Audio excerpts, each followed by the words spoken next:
So today's topic, we're going to focus on how to keep members active and engaged throughout the year. As we all know, it's one thing to initiate people and get more members, but it's another thing to keep them engaged after they've gone through that initiation process.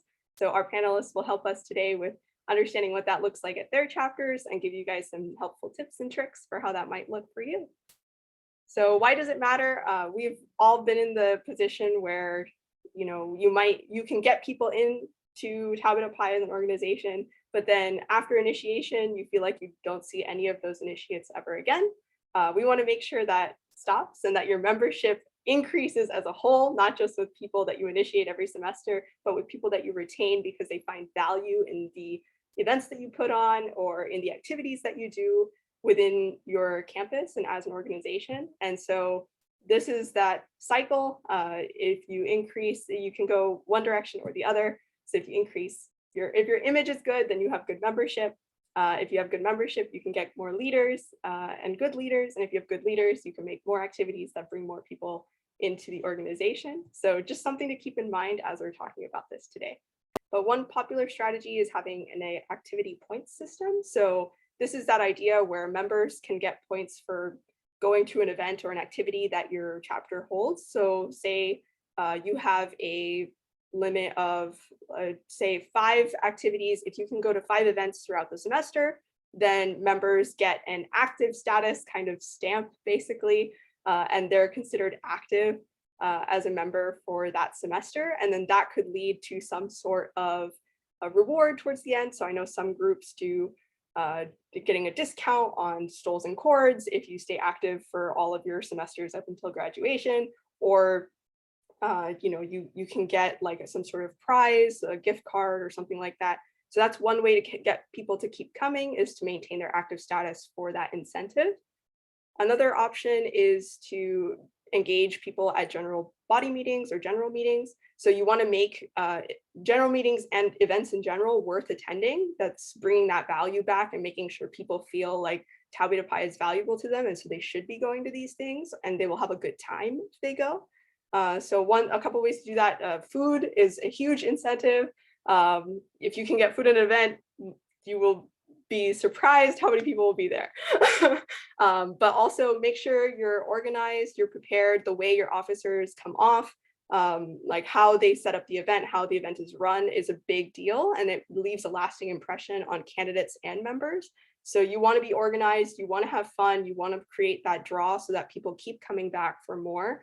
And make sure you have different types of events or conversations. Maybe it might be one event might be socially geared, another might be more professionals to try to get people involved from different angles. But you want to make sure people feel included and involved at those events. So make sure you don't have a candidate or a member off in the corner by themselves, not really talking to anybody. You want them to feel like they're part of the group and they're part of the community that Tau Beta Pi is. So creating a welcoming environment that's not click-based is really important. The Student Advisory Board has a toolkit that covers a lot of cool activities and things you can do to keep your members engaged. And it also covers that activity point system that I talked about earlier. We also have a chapter resources website brought to you by yours truly, Chapter Development Committee. We helped put this together. It has an activities page with all of these different types of ideas, including the SAV toolkit and lots of other member engagement strategies and ways you can get people involved. So feel free to check that out. So we have the activity point system. Each member has to get 10 points a semester. And if they do not stay active for the duration of their time in Tau Beta Pi while at UAH, they cannot purchase regalia. So they have to purchase it through us. If they don't stay active, then they can not purchase it. But you can get a point by going to a meeting or volunteering, or we give you 2 points if you donate blood. But just anything we host, if you go to it, we'll give you an activity point. So that's how we do it. And if you work more than 20 hours or you're a part-time student, you get it dropped down to 5. So for Ohio Kappa, we have been seeing an issue with retention, also just people coming to our meetings and events. So in the past, we had 3 social hours and 4 volunteer hours required. And we just keep track of those hours with sign-in sheets and things like that. And then you also have to attend a required general body meeting at least once or twice a semester. But then this semester, we actually switched over to a bit more of a developed system. If Abby, you want to talk a little bit about that? Yeah, so we actually just made a spreadsheet that will specifically track people's hours, and we're working towards implementing a tiered reward system based on the graduation regalia. So at each level, our members, depending on how many hours of events they complete, will purchase different types of Tau Beta Pi graduation regalia for them to incentivize them to come to more events. Yeah, and to go off of that as well, so just quickly, anybody who doesn't fall into the category as an active member, we kind of have down, it automatically sets them to delinquent. And so what we do from there is send them personalized emails and ask them why they joined Tau Beta Pi to begin with, what's been going on this semester, because we kind of know things kind of fall into place. But when you add that personalized touch to it, when you personally reach out, when the president, is reaching out to an individual member, that gives them more incentive to respond and react in a way that you kind of want them to. So across my district, I would say I have 9 chapters across all of D13. Most tend to have some kind of point system, basically a combination of what everyone just kind of described. Arizona Alpha, I think, is a good one because not only do they have a requirement to have a certain number of points for initial membership, in other words, show up to a certain number of general body meetings, participate in a certain number of like service activities, social activities, etc. That's just a requirement for membership. And then beyond that, it becomes a gate for active status, and you need active status to get graduation regalia. And that tends to be a really good incentive, especially for seniors who may otherwise not want to participate in events, for them to get involved. I will say, though, that it kind of depends on the health status of the chapter, how effective a point system is. Smaller, struggling, newer type chapters tend to maybe have one, but not really enforce it because they're just happy to have students who show up and hopefully get initiated. So this tends to be most effective and most enforced in, medium to large size and more mature type chapters. But I think it's pretty common across most districts. Those are all really good points. Actually, the personalized touch thing is something I definitely agree with. I think that's something that my chapter at California's Eye in San Diego State, California, we do. And that really, we have a specific person dedicated to reaching out and making sure everything's good and, just reeling people back in. We've also noticed that if you can get people to their first event of the semester early on, then they tend to keep coming to things later. So another pro tip if you're looking to do something along those lines. But great. We have a very wide variety of events that we host. So we'll have like companies come and speak to us. We'll have alumni panels with our local chapter. We will have game nights. That's a big hit. Just little different types of things because some people want to do trivia or some people want to volunteer. And it's just, we'll just give a lot of different options for them to come get involved. Yeah, those are great ideas. I think the biggest thing is food. Obviously, if you don't have the money for that, that's not necessarily within your means. But I know like within our university, like orgs can kind of file for paper to like get free Coca-Cola at all of our events type of thing. So look into your university resources, see how they can help you and support that, because I think food is a big thing. We get a lot of people when we say that there's pizza there. Having campus or having activities that are on campus. We have about 10 events per category, so social and volunteer, and that is a lot. Start small, but if you kind of keep them within the perimeter of university, you're going to see a lot more people come because they can kind of come in and out after class and things like that. And just having a wide variety, like Elizabeth was saying, sometimes it's just a quick ice cream social or a more developed event type of thing, but you give them a wide variety, you're going to see different people come in and out from different meetings. And then when it comes to like required like general body meetings and stuff, we try to have 2 options for that. So the first day is like an in-person required meeting, and if you can't attend that, you can come to the virtual meeting the next day. So it still kind of allows people to understand what's going on, hear the announcements, things like that, but it gives them the flexibility around their schedule because I think for a lot of us who are in Tau Beta Pi. We're pretty high performers. We have really packed schedules. So, being able to accommodate that and be understanding of that, I think is important. Abby, do you have anything to add to that? I would say the only thing is we try to hold events that are like different time lengths too. So some that are an hour versus we have ones that are longer too, depending on what people's schedules look like each week. So Nadine nailed it with food. Food's a big one. Always try to get some kind of food, especially because most meetings tend to be in the evenings. But I think Kavi actually hit on the biggest thing early on, and that's value. So the events have to provide value to the members because there's a lot of organizations that are competing for members' time, right? AICE and Society of Mechanical Engineers and AICE, or I already said AICE, but all the other honors clubs as well as on-campus organizations they could be a part of. So I always encourage chapters to play to their strengths, whether that be geographically, like in Arizona, we have easy access to hiking, mountains. Probably doesn't do the Texas chapters a whole lot of good, but really easy to organize, like hikes around here, especially this time of year when it's nice. Leverage an alumni network, an alumni chapter if you have one.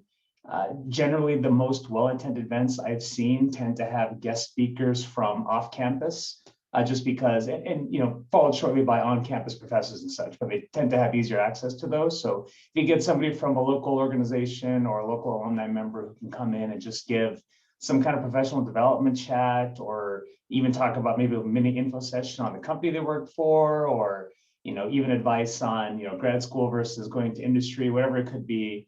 Those are generally well attended. And then also want to do a plug in for something like Engineering Futures. Now that we've kind of expanded the scope of Engineering Futures and are offering it to a wider audience than just Tau Beta Pi members, I think that's a good conduit for members, for chapters to not only drum up interest in the chapters, but also get their name out there on campus a little bit more. Invite the local undergrad engineering population and grad students and kind of whoever's in the general area that might listen, that might benefit from those type sessions.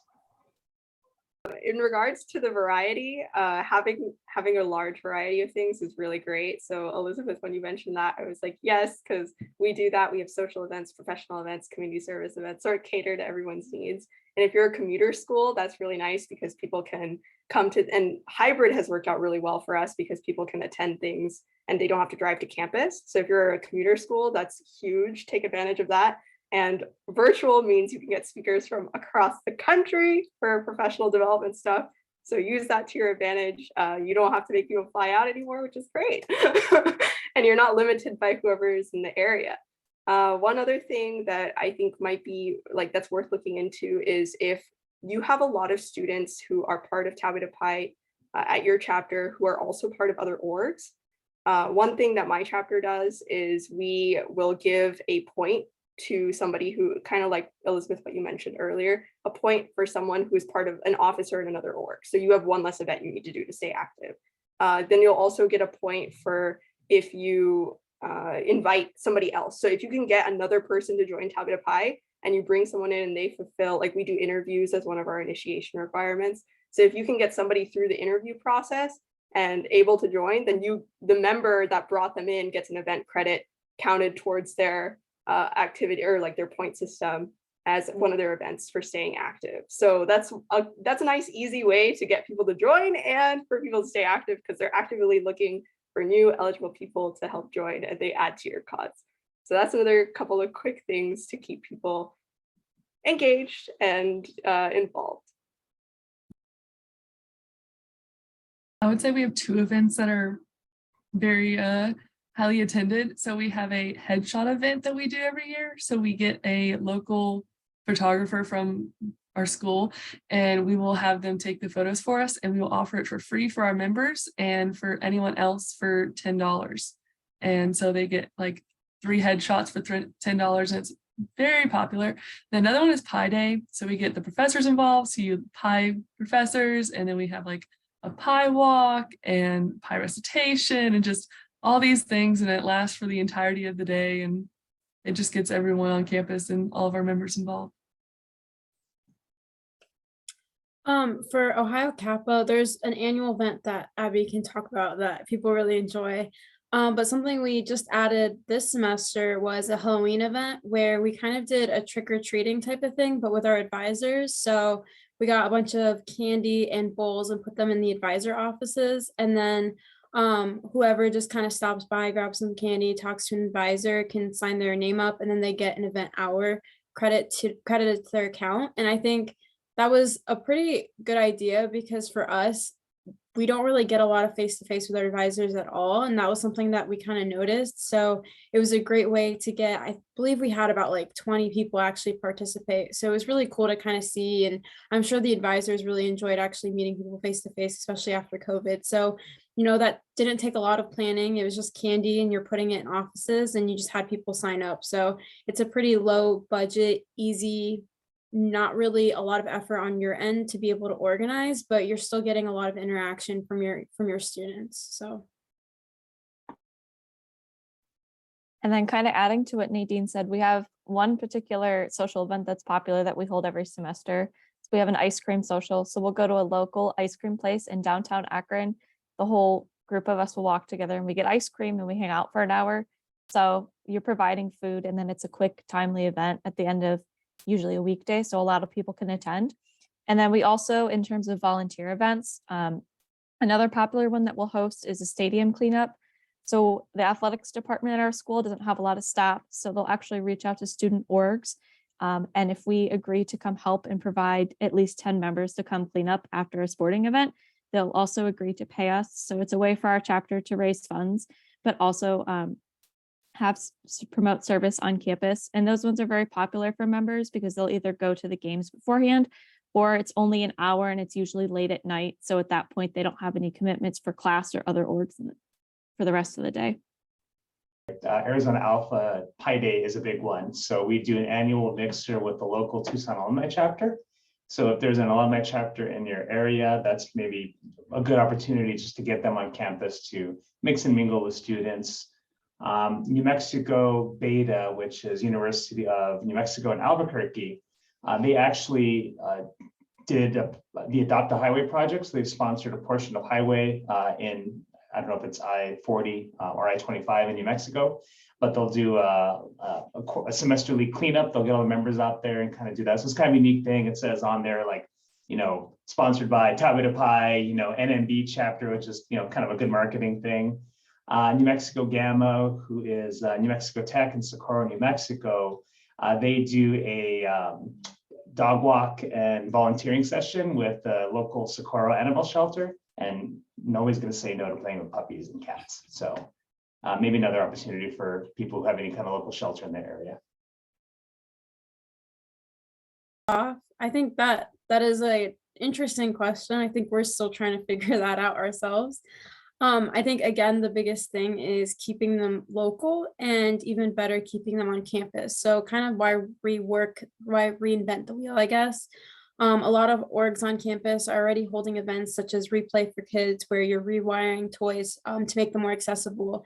And that's through the Women Engineering program. Or Engineering Student Council will be hosting or volunteering at a competition that's on University of Akron's campus. So instead of creating our own volunteer events, we kind of market other events that are going on campus that we can volunteer at. And we'll either have the actual event organizers give us information as to who volunteered through Tau Beta Pi, or we just have our members provide proof and just let us know that they're volunteering at said event. And then that way we can kind of keep track of that and give them the credit.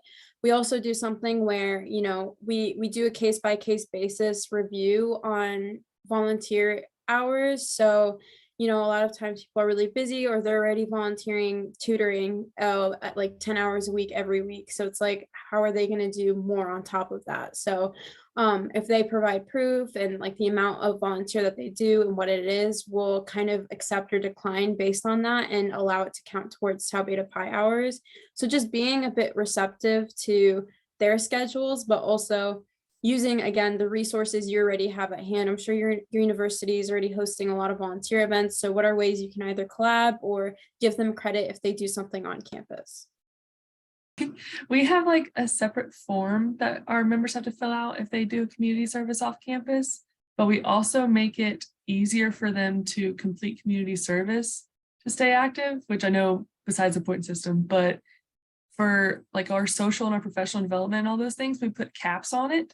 So you can only get like 3 points from your social and like, I think 2 points from professional development or something like that. So it kind of incentivizes them to go do community service. But beyond that, I'm not quite sure about without the point system because we heavily rely on that.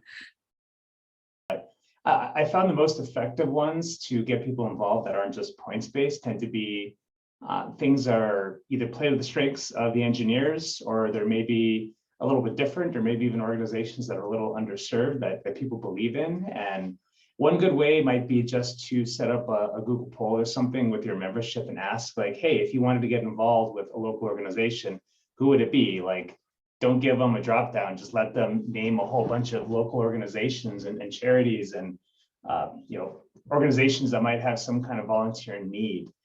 Two big ones that go over really well here in Tucson is there's one that's a local nonprofit called Ben's Bells. And so sometimes we've had events where basically we create ornaments, by hand, and they kind of have some pre-molded stuff, and we decorate, paint them as a chapter. And then those get sold in various small gift shops around Tucson, and those proceeds go back to fund local art education and projects in the area. Another one is Habitat for Humanity, which is dedicated to providing housing for low-income families. And so we've had events that you gotta get up early for them, but usually on a Saturday, but go out and build a fence and re-roof a house, or things that are inherently probably interesting to engineers because it's outdoors and you kind of get to use your hands, and it's not just maybe working in a food kitchen or something like that. So I think anything that's local focused and kind of plays to the strengths and interests of engineers and what your local chapter wants tend to get people involved outside of just forcing them to because they need to earn some points. Playing off of that, we do our campus cleanups. We go around and pick up trash, which seems to be very there's a lot of members show. Well, oh my goodness, they come out. Hey, oh my goodness, they come out for that because they just want to go swim in a pond and pick up trash. But another thing is cards for fosters and cards for the elderly, so they can come just make cards and we ship them off. We actually have one thing that I know another chapter in our district does. Harvey Mudd does a tutoring and mentoring program. So it matches member Tau Bates with candidates or incoming initiates. And that's people, when I talked to them last, which was a while ago, but people really seem to like that because they can give, their friends join Tau Beta Pi, and then they can give their friends help with classes and stuff like that. And that gets people involved because they feel connected to whatever they're doing on a daily basis anyway. So I know their tutoring / mentoring program does really, really well. And they don't really have an activity or point system based around it. It's just something extra that they do. So that might be something to think about too. But great. For me, I really loved what Tau Beta Pi stood for, and all my friends were in it, so that I know that's not great for new people that don't know anybody, but it was just fun, another fun way to hang out with my friends and support liberal culture and all of that. Yeah, I can kind of go along with Elizabeth's response. I think couple big things. Number one is getting an opportunity like this to have this type of leadership on campus is huge, and it comes with a lot of responsibility, but also a lot of experience. And it's been really rewarding to kind of lead an amazing group of people and kind of let them do their thing. Honestly, I think especially as president, you kind of learn that other people are experts and you're kind of just guiding them to help you get the work done type of thing. So it's really great to see the commitment and the work that people like Abby have put into the organization. I know I could 100% not do it alone. So that's been really rewarding. And I think another big thing, just a life thing that I really wanted to do was give back in any sense of the word. And I kind of saw an opportunity to do that through the community service that Tau Beta Pi offers and kind of what they represent, their values and things like that, but also just inspiring the next generation of STEM leaders and stuff like that. So getting involved in K through 12 events and things like that. So I really enjoy kind of helping people figure out their careers and their paths, but also, inspiring those kids in high school, because I was definitely at that point in my life where, I was doing robotics and I had the opportunity to be exposed at STEM from such a young age. So, being maybe the reason that someone kind of considers STEM as their career, especially, as a person of color, as a woman, like being able to kind of bridge that gap for them, I think would be really cool, and it's a great impact to have. So definitely one of the biggest reasons why, I'm here.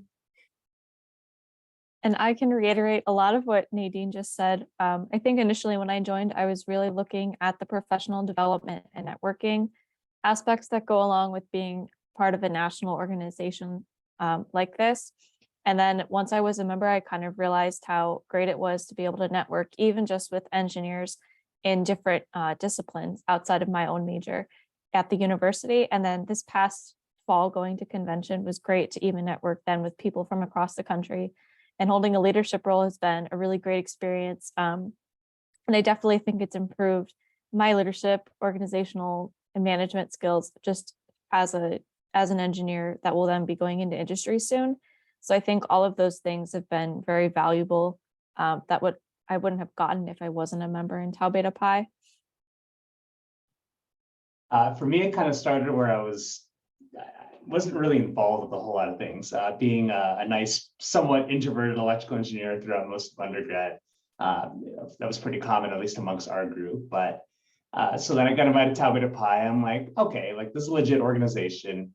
We'll be a part of it. And then I was kind of voluntold to run for president that year. So then I served for president, and then went to national convention and kind of took off after that. Once I got, went to convention and got a real sense of scale for how big the organization is, how they're managed, what their vision is, and what they provide for students and for alumni. I got behind that, and being that I wasn't really involved with a whole lot of other organizations, I was a member of other things as student, SHIP and IEEE, Eta Kappa Nu, but I didn't really have an attachment to the organization like I did for Tau Beta Pi. So I kind of put all my time into my volunteering efforts to Tau Beta Pi, partially because I feel that, having now been a chief advisor for 12 years and a district director for 6 or 7 or something, I've kind of lost track at this point. I see an opportunity to give information back to students that I never got when I was an undergrad. Case in point, among the many chats that I do a personal finance one, and that tends to go over really well because they're, even just basic things like what is a stock, what is a 401k, how do you negotiate a salary, like things that you probably don't really think about, things they don't really teach in college, reviewing a resume, preparing for a job interview, things that, most alumni now have done multiple times over that, that you have no concept of as an undergrad, because just you're not really prepared in that way through no fault of your own. So I've taken this opportunity kind of to give back to future generations of engineers in that way. And that's why I continue to stay involved the way I do.